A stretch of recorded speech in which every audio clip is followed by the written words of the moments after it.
नमस्कार दोस्तों, मैं हूं सुरेश वाधवा।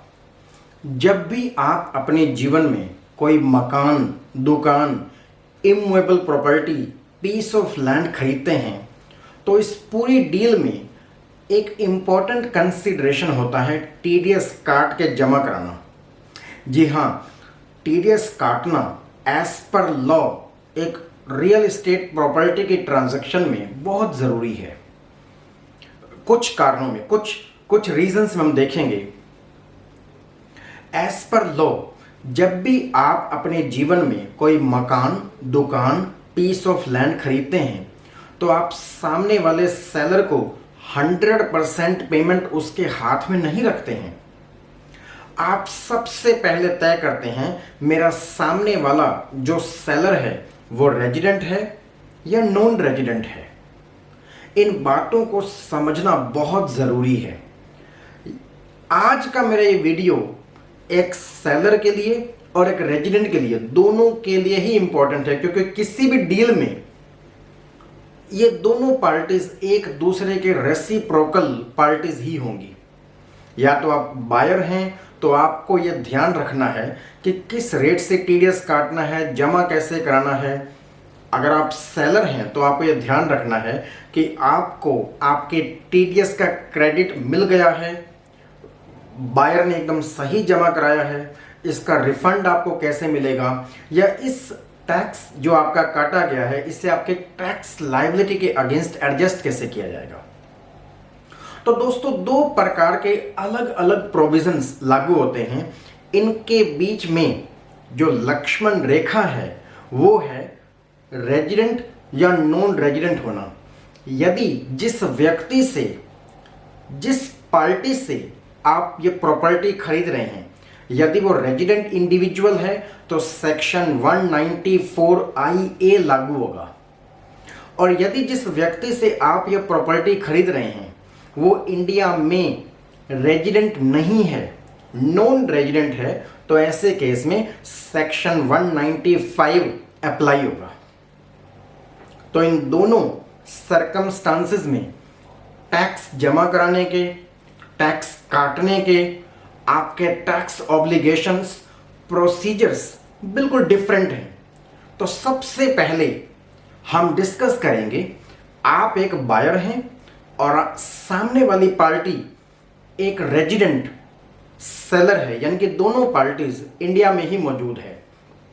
तो दोस्तों, ऐसे केस में आपको 1% के रेट से टीडीएस काटना है as per section 194IA, only 1%। और वो भी कब?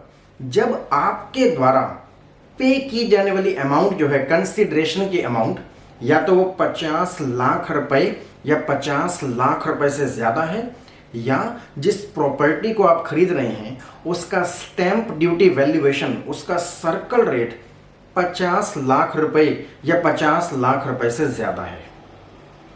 यदि इसके विपरीत आप यदि एक मकान, दुकान, पीस ऑफ लैंड खरीद रहे हैं और इसमें जो सेल कंसिडरेशन है वो 49,99,999 रुपए है, यदि इसकी स्टैंप ड्यूटी वैल्यूएशन भी 50 लाख रुपए से कम यानी कि 49,99,999 रुपए है, तो आपको कोई टीडीएस नहीं काटना है। अब बात करते हैं, यदि आपको टीडीएस काटना है तो 1% की रेट से काटना है। पॉइंट टू बी रिमेंबर्ड, आपको कोई टैक्स डिडक्शन या collection account number, tan number नहीं लेना है। आप ऑनलाइन इनकम टैक्स डिपार्टमेंट की वेबसाइट पे जाएंगे, फॉर्म 26QB में अपनी इस सारी ट्रांजैक्शन की डिटेल्स को पंच करेंगे कि बायर कौन है, सेलर कौन है, बायर का क्या पैन नंबर है, सेलर का क्या पैन नंबर है, जिस प्रॉपर्टी को खरीदा बेचा जा रहा है उसके क्या पर्टिकुलर्स हैं, और आज क्या अमाउंट पे की जानी है। तो जितनी अमाउंट पे की जा रही है इसका 1% टीडीएस के तौर पर आप जमा करा देंगे और 99% पेमेंट बाकी आप सेलर के हाथ में रखेंगे। एक एग्जांपल लेते हैं। आप ए नाम के एक व्यक्ति से, जो कि रेजिडेंट है, इंडिया में ही रेजिडेंट है, आप उससे एक प्रॉपर्टी खरीद रहे हैं 60 लाख रुपए की, तो ये 60 के 60 लाख रुपए आपको ए के हाथ में नहीं रखने हैं। 60 लाख रुपए का 1% यानी कि 60,000 रुपए ए से उसका पैन नंबर मांगिए, ए के खाते में ये 60,000 रुपए जमा कराइए टीडीएस के नाम के, और बाकी 59,40,000 रुपए आप ए को पे करेंगे। कैसे भी पे करें, बैंक लोन लेकर पे करें, अपने रिसोर्सेज से पे करें, कैसे ही पे करें। अगर आप किसी बिल्डर से भी कोई मकान, दुकान, पीस ऑफ लैंड खरीद रहे हैं तो आपको बिल्डर का भी 1% टीडीएस काटना है यदि आप 50 लाख रुपए या 50 लाख रुपए से ज्यादा का कंसीडरेशन पे कर रहे हैं। फॉर्म 26QB आप इसे खुद से ना भरें। इस वीडियो में मेरी एक प्रोफेशनल एडवाइस यही है कि ये जो टीडीएस के जो प्रोविजंस हैं, ये इनके जो न्यूएंसेस हैं बहुत ही टेक्निकल हैं। आप इस वीडियो में केवल बेसिक नॉलेज को कैप्चर करें। इस तरह के कंप्लायंस को खुद से करने की कोशिश कम ही करें। तो ऑनलाइन फॉर्म 26AS भरा जाता है, 1% का आप टीडीएस जमा करा देंगे। टीडीएस जमा कराने के बाद इसकी चालान का जो प्रिंट आउट है इसे आप सेलर को दे देंगे। इस चालान के आधार पर ही सेल डीड रजिस्ट्रेशन वाले दिन रजिस्ट्रार आपकी रजिस्ट्री करेगा इस चालान को वेरीफाई करके।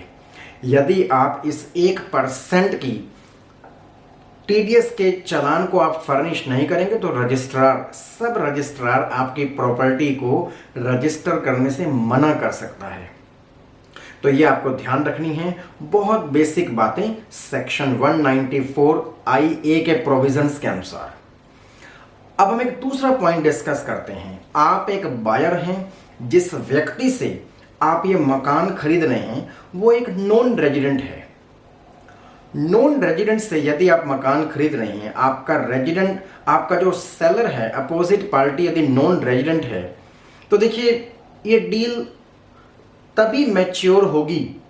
आप किसी नॉन रेजिडेंट सेलर से मकान तभी खरीद पाएंगे जब दोनों पार्टीज के बीच में एक म्यूचुअल अंडरस्टैंडिंग होगी, म्यूचुअल ट्रस्ट होगा, एक दूसरे को समझेंगे। बिना एक दूसरे के टीडीएस ऑब्लिगेशंस का, बिना एक दूसरे के इंटरेस्ट्स का ध्यान रखे, as far as this TDS deduction is concerned, आप इस डील को मैच्योर नहीं करा सकते। तो पॉइंट क्या है, आप एक रेजिडेंट बायर हैं, सामने वाली पार्टी एक नॉन रेजिडेंट सेलर है। अब नॉन रेजिडेंट सेलर का जो प्रेरोगेटिव है वो ये है कि वो ज़्यादा से ज़्यादा पैसे इंडिया से बाहर बिना टैक्स डिडक्शन के ही ले जाए, जबकि आपके ऊपर इनकम टैक्स डिपार्टमेंट ने रिस्पॉन्सिबिलिटी डाली है कि ये आप ही हैं जिनको ये इंश्योर करना है कि बिल्कुल सही पैसा इंडिया से बाहर नेट ऑफ टैक्सेस रेमिट होना चाहिए। तो ऐसे में क्या किया जाए, दोनों पार्टियां नॉन रेजिडेंट सेलर और रेजिडेंट बायर, इन दोनों के जो इंटरेस्ट हैं एक दूसरे से क्लैश कर रहे हैं।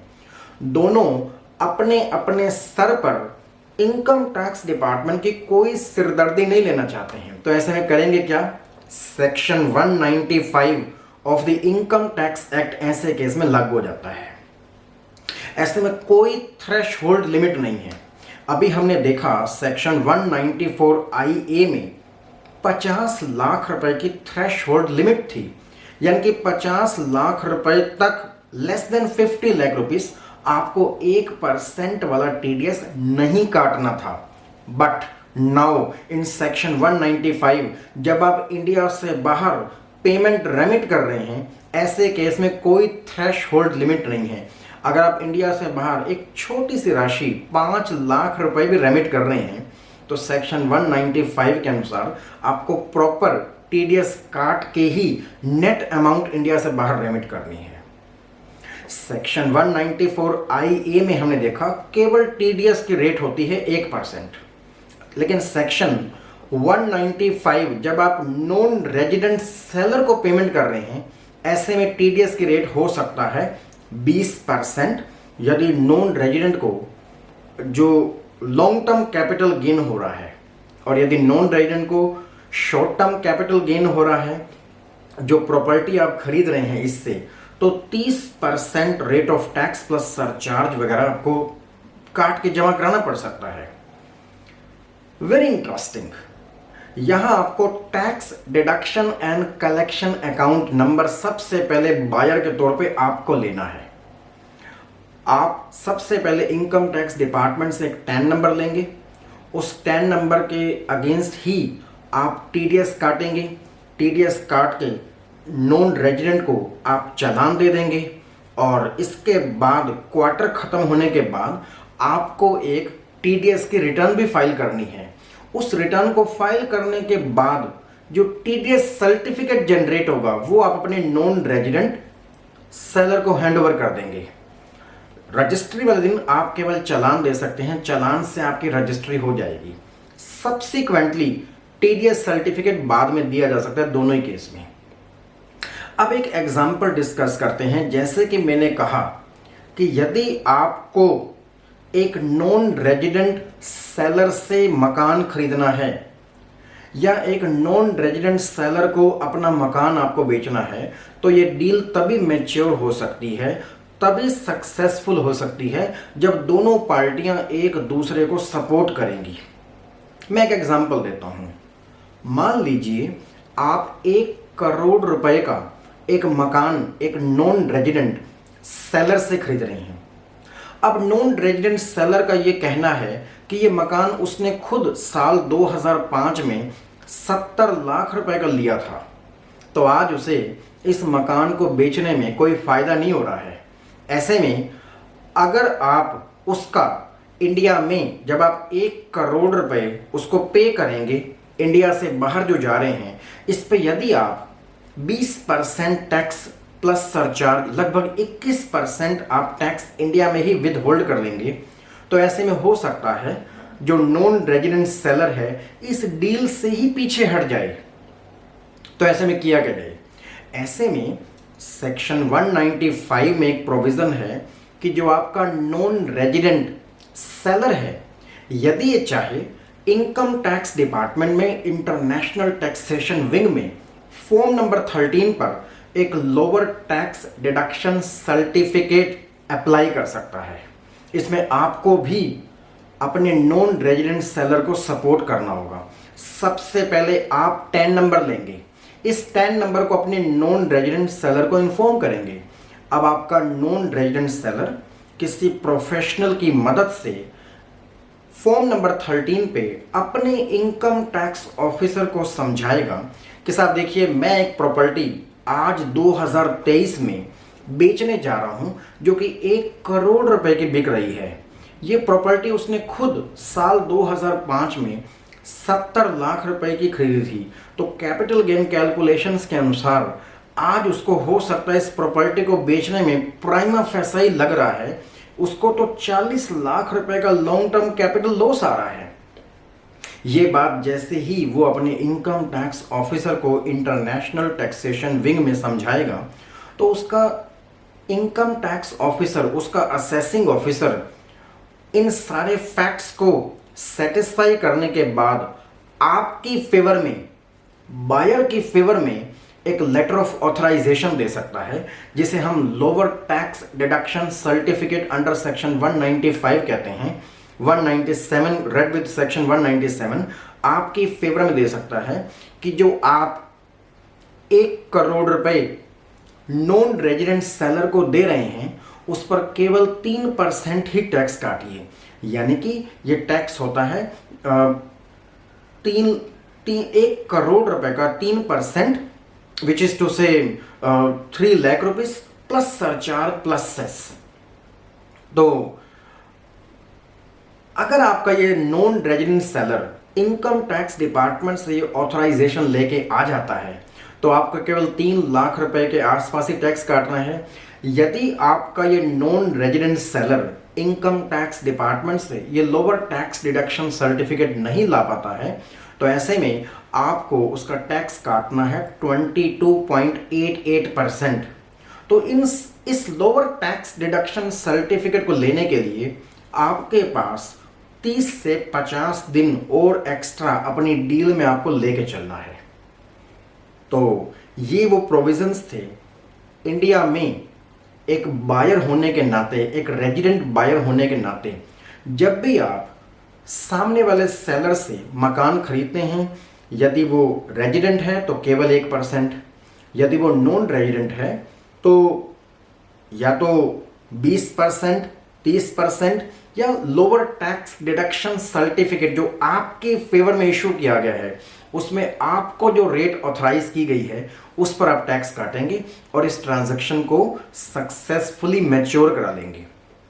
इसके बाद जो आपका नॉन रेजिडेंट है वो सही समय आने पर, फाइनेंशियल ईयर खत्म होने पर इंडिया में अपनी टैक्स रिटर्न फाइल करेगा और जो उसका इंडिया में इस प्रॉपर्टी को बेचने पर टैक्स कट गया है 3 लाख रुपए का, इसका भी रिफंड आपका नॉन रेजिडेंट सेलर ले सकता है इनकम टैक्स डिपार्टमेंट से इनकम टैक्स रिटर्न को फाइल करके।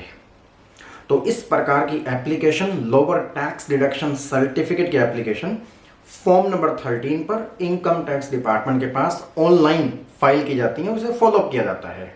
तो ये कुछ पहलू थे, ये कुछ बेसिक्स थे। जब भी आप अपने जीवन में कोई मकान, दुकान, पीस ऑफ लैंड खरीदते हैं तो उस पर टीडीएस का क्या करना है। तो टीडीएस एक बहुत ही इंपॉर्टेंट फैक्टर है, आपकी डील में भी ये एक इम्पॉर्टेंट रोल प्ले करता है। इसको म्यूचुअली डिस्कस करके अपने सेलर के साथ ही डील को आगे लेके जाएं। तो मैं समझता हूँ ये वीडियो आपकी सचमुच में इस दिशा में ज़रूर हेल्प करेगा। किसी भी और सवाल के लिए मुझे ज़रूर लिखें। Thank you so much. Thank you.